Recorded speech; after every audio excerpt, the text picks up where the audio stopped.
Polycystic ovarian syndrome is an endocrine disorder. It's a hormone disorder that affects a lot of women. It is a major cause of anovulatory bleeding. When you have polycystic ovarian syndrome, typically your testosterone is elevated. In fact, that's how we make the diagnosis of polycystic ovarian syndrome. You may or may not have an ovary that have polycystic on it or have polycysts, multiple cysts on that ovary. You may not have that, or you may. But the classic thing that we use to make that diagnosis is an elevated testosterone. So what does that mean? It means the ultimate goal to treat polycystic ovarian syndrome is to lower testosterone levels. And that's what a lot of the medications out there are designed to do, metformin being one of them. It is designed to help lower testosterone. It's also used with insulin resistance because with the syndrome comes other disorders that are associated with polycystic ovarian syndrome, or PCOS. Lipids could be abnormal, that's your cholesterol, your thyroid could be abnormal, patients can be diabetic, patients can be obese and have insulin resistance. So there's several things that go along with polycystic ovarian syndrome. When you're not ovulating, that means it's challenging or impossible even to get pregnant unless you have medications that help you with ovulating. So don't get me wrong, it doesn't mean you'll never have a baby. That is not true.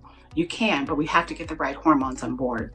And in fact, one of the first things I recommend for patients when it comes to optimizing and getting your hormones to really be in sync with you is that you have to get a good night's sleep.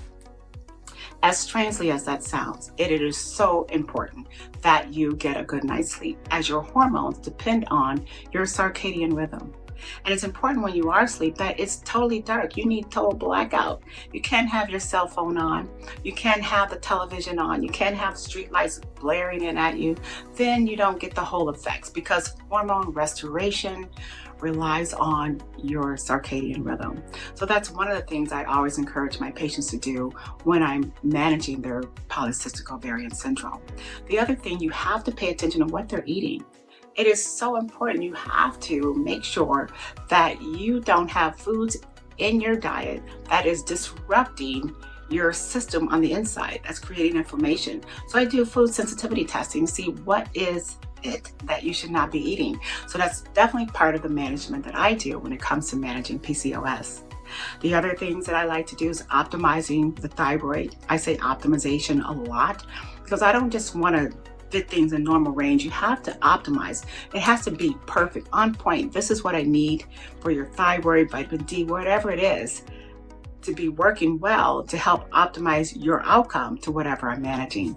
So PCOS, or polycystic ovarian syndrome, is very challenging.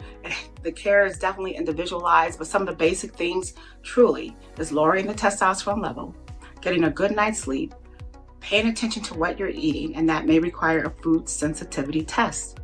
Something that I do commonly in patients for a lot of different disorders. What are you eating that is disrupting your whole system? Sleep, lower the testosterone, paying attention to what you're eating, and ultimately getting your hormones in balance. That also involves exercise. Exercise is the key to put this all together, and that great combination is my way of treating PCOS, or polycystic ovarian syndrome.